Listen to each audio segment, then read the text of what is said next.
La dialéctica de la Ilustración es una obra conjunta de Adorno y Horkheimer, que fue publicada en 1947. Es uno de los temas recurrentes de la teoría crítica.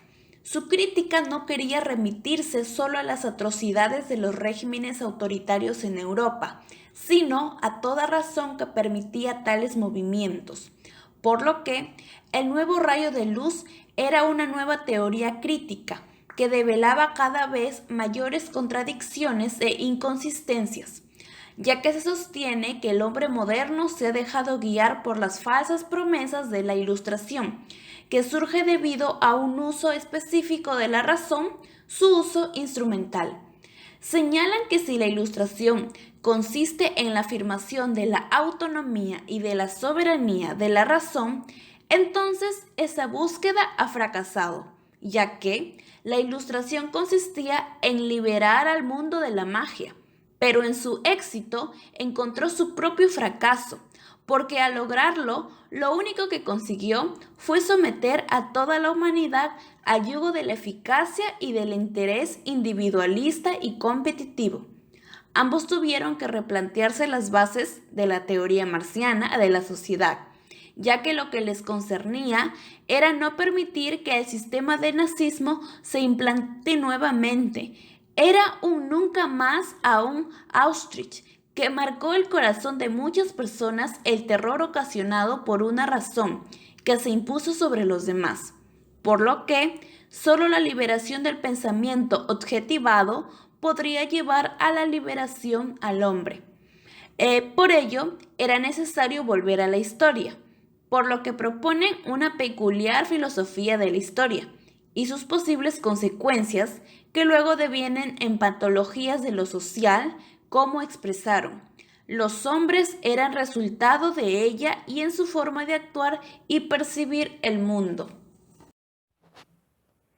La crítica era radical, ya que querían llegar al punto de partida en donde no se logró la disociación entre sujeto y objeto, en el cual la razón instrumental no primaba sobre la forma de comportarse del hombre respecto a la naturaleza y los otros hombres.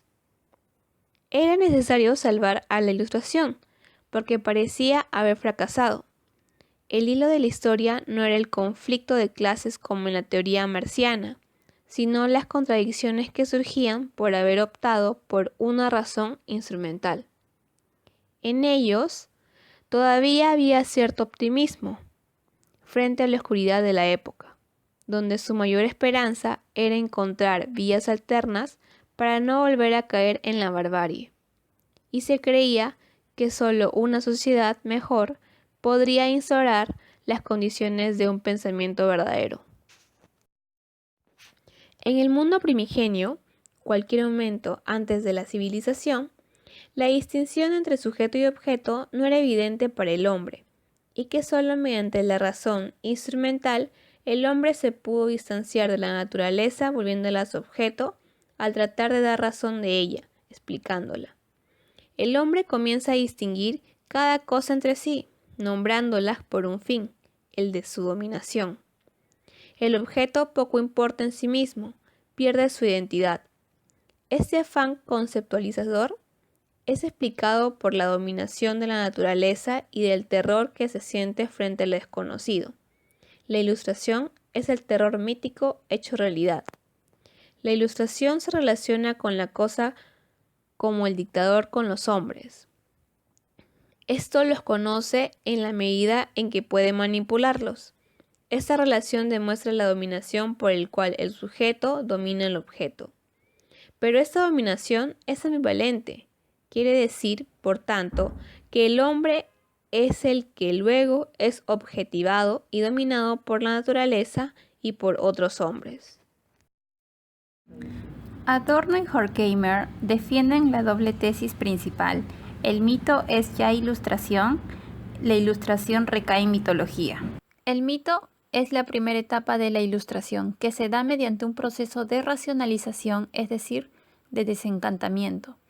La ilustración busca liberar a los hombres convirtiéndolos en señores y la servidumbre representada por la naturaleza. Así se da la relación de sujeto y objeto. El hombre busca dominar a la naturaleza y el hombre realiza esto por medio de la razón instrumental. Ambos autores distinguen en la obra de Homero características de la ilustración: Ulises, que es el señor y hombre moderno, y los siervos, que son los seres que han perdido su identidad.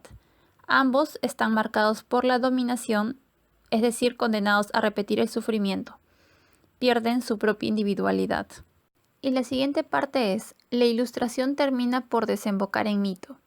El trabajo es la forma en que se domina la naturaleza y se pasa a un nuevo nivel de dominación, es decir, pasamos de la dominación de las cosas a la dominación de las personas.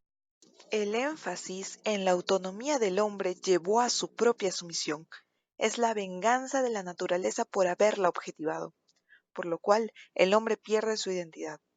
La Ilustración intentó llegar a una verdad ya no mitológica y en su ascenso llegó al fracaso, y no solo deshumanizó al hombre que lo ejercía, sino que también debilitó toda pretensión de verdad.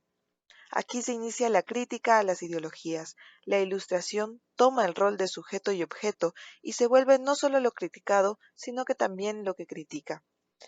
Lo común de ambas tesis es el uso de la razón instrumental cosificadora del hombre, es decir, lo esclaviza a los objetos que una vez pensó dominar, por lo que esta doble tesis deviene en barbarie.